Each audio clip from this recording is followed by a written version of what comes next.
Morning all. Today I'm going to talk about a program called Luminar 4. I downloaded it about, I think it was Friday night last week. Thursday or Friday night last week. Do it on a free trial, 7 days. So I thought, 7 day free trial, you've got to try it, haven't you?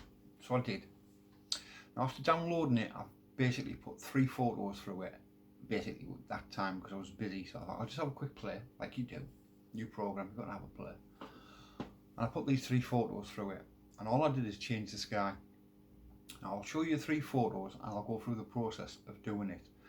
But what I want to show you is basically how powerful the software is. I mean, if you're into Photoshop and Lightroom, and I prescribe to them both, when I do or try and do Photoshop, I don't know how many videos I've looked at it, how many things I've tried to change stuff on it, I filtered layers and stuff like that. I just cannot get my head around it at all. And I know some of the other photographers I know are in the same boat, but this Luminar 4 for changing skies, I don't think I've seen anything as easy. It's 2 clicks, and I do mean 2 clicks. Well, not even 2 clicks, you can do it in 1 if you want, but it's so easy. They have presets on it which I'll go through. I'll show you. I'll basically show you the whole interface of the changing of the skies panel, so you can see what it can do. Just that one panel, and bear in mind there's lots of things, other things you can do, but I'll talk about them in another day, maybe later on if I get bored. Don't think I'll be going out anywhere today. It's raining, pretty sun now, love it. Anyway, so I'll show you the 3 photos and I'll basically go through what I did to them and how fast I did it. Bearing in mind I'm going to slow it down because I'm going to be talking to you. But the 3 photos, basically, sky replacement, we'll just talk about it and go from there. So let's get into it. Right guys, so I've opened Luminar, or whatever you want to call it. How easy is it to upload photos? Well, it's as easy as 2 clicks.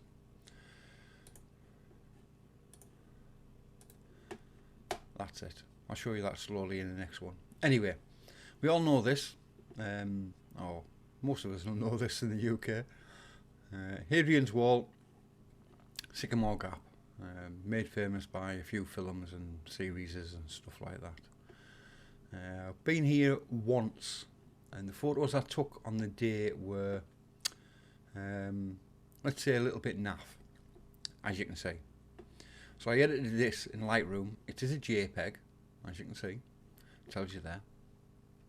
It is a JPEG, but if I wanted to, I could put the raw file into this and then go from there and do everything else that I needed. So when you first come on, you'll basically come onto this panel here, which is your essentials. We're not going to bother about any of that because, like I say, I've already edited the photo. We're just going to concentrate on this one, the creative one. Sky replacement. How easy is it? Well, there's no masks, there's no layers, there's no anything basically. It's just a 1-click process. So when I first edited this photo, I went through all these skies, and I will go through all these skies when I start doing the tutorials and breaking this particular piece of software down. But this video is just about how easy it is to use. Basically, I found this sky. And that's it. All I've done is gone into the skies, I've clicked on a sky and it's replaced it. It's that easy. After that, basically you can play around, relight the scene, so it'll change this, but it won't touch the sky. So relight the scene, and as you can see, it just gets darker and darker and darker until it looks about right, you'd say. About 80. Yeah, about 80. Horizon blending, well, the horizon's not really there, so you don't need to touch that one. Don't really need to do much with that neither. Sky global, basically it'll just refine the edges a little bit more. but it looks alright, to be totally honest. I mean, look at it. If you click into it, it's not done a bad job at all, really, at all. And all I've done is basically dropped it in. You can defocus the sky if you'd want to. Not that it makes any difference, I don't think. I prefer it like it is. It's not too bad at all. Flip sky. So if you're on somewhere and you know yourself that the sun sets over here, which it does at Sycamore Gap, it sets over there in the summer anyway. So it's in the right place, but if you wanted to flip the sky, all you've got to do is click a button, flip sky, and it'll flip the sky. So it's that simple to flip the sky. Atmospheric haze. So if you wanted to put a little bit of haze in the sky, you can.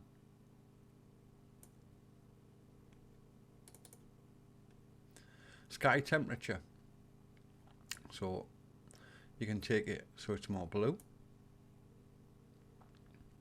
or you can take it so it's more red or orange. Sky exposure, again, you can put the exposure up or you can put the exposure down. You might think that this is doing stuff to this. It's not. All it's doing is the sky. But the exposure, I think, was alright. So there you go. So that's number one. Sycamore Gap. Before and after. So that's what we started with. That's what I've edited to. And all I've done is replace the sky and moved a few sliders.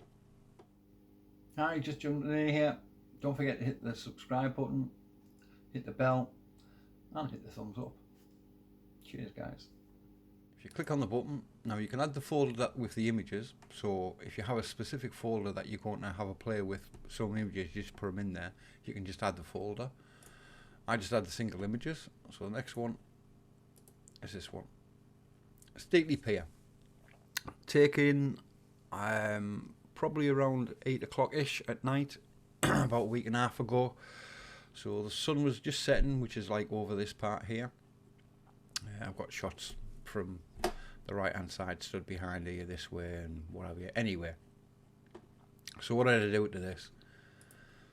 Well, I decided to put the Milky Way behind it, and there you go, Milky Way behind it. Simple as that. One click, done. Again, you can flip the sky if you really wanted to, but I didn't think it looked right that way. And if you know the area, you'll know that the actual Milky Way will be this way around, not the other way around. But you can play with this again. Sky temperature, if you want to bring it down a little bit so it's a bit more blue, you can. Sky exposure, if you want to bring that down a little bit, you can. Real light scene, so if you want to darken the foreground, I mean, you can take this all the way up. Well, that's like way too dark. I think somewhere around 40, no, maybe 50. Yeah, 50. So that's not too bad. I mean, don't get me wrong, it's not perfect. I have this here, this reflection. Now you can see straight away the reflection hasn't changed that much. Yes, it's been darkened a little bit, but it hasn't, you know what I mean, it hasn't took this blue on. Now you can do it, but you'd have to start playing with masks. And at the moment I'm not going to show you anything like that. I'm basically going to show you just how simple it is. Just trying to get it through to you that it's simple, really easy just to change the skies on this. Now, I was quite happy with this, the way it was, the way it is now. I didn't do anything else to it. So, that's 2. That's what we started with. That's what we ended up with. Quick 2 minutes, 3 minutes max. Now, don't get me wrong, you have to have these photos in your library anyway, but when you've got an external hard drive like I have, with 70-odd thousand photos in it, this is quite a few to go through and play around with.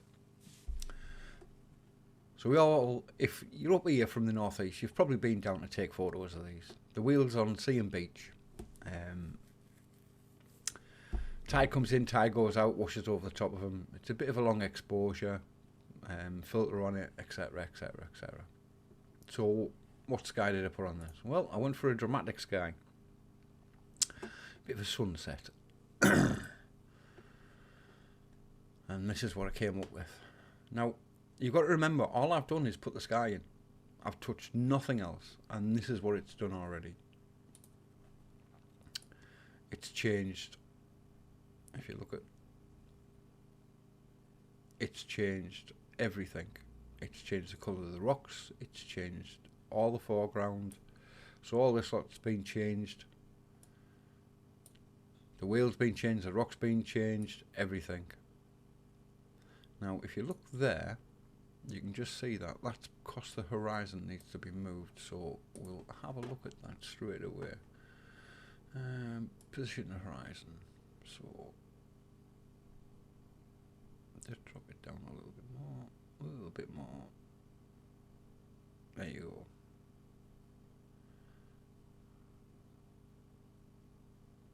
Just trying to get this about right. About there, I think. So you can see straight away it's done quite a good job, really, of what it does. But then I thought, right, so what else can I do to make this a little bit more dramatic, maybe a little bit more realistic? Not that it isn't realistic already, but just to give it a bit more drama. So up to relight up to relight scene, which is going to just deal with the foreground. So I just pumped this up, and I pumped it up, and I kept on going, and I kept on going, and I took it all the way up, near enough all the way up, about 80. Again, it's just relit the scene. Didn't use anything else. Went into advanced settings, went down to sky temperature, and I pushed the sky temperature just a little bit more. Now you can see when I'm doing this, yeah, just reset it. If you just keep an eye on this, forget about the sky, I know that's what I'm changing, but just watch this. And as I change the temperature of the sky, basically all of that changes colour. So again, I'll put that up to 50, and you know what I mean, just that's outstanding. Sky exposure, we'll knock the sky exposure down just a little bit, and that's about it. I mean, you could flip the sky, but I think it works quite well where it is. Yeah, I prefer where it was. Well, that's it, guys. So that's 3 photos I've edited. It's probably took me about 10 minutes, but I am talking to you at the same time. And that's start to finish. So that's what we started with, and that's what I've edited it to using Luminar 4. Not bad, considering. Not bad at all.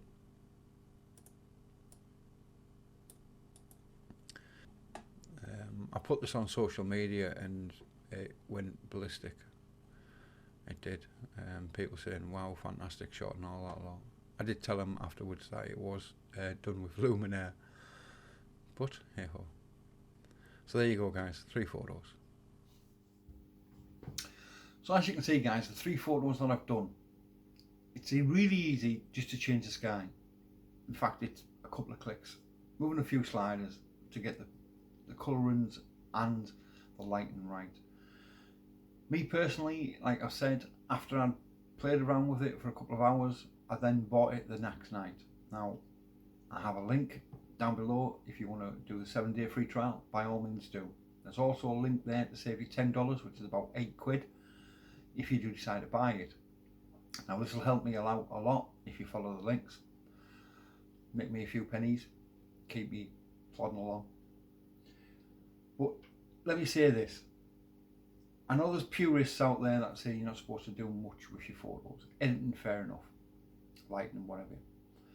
But for me, if you go somewhere and it's a one-off thing, and you know you're not going to get back there, or just the lighting wasn't right, or the sky was rubbish, or whatever, it was grey, dull, murky, whatever, but you've got a good image, there's nothing to stop you from changing it.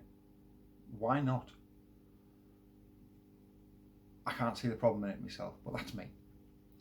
Anyway, links down below. I'll put a link down below for an album where I've changed the skies in the photos, so you can have a look at them as well. Don't forget to subscribe, like, share. Thanks very much. Bye now.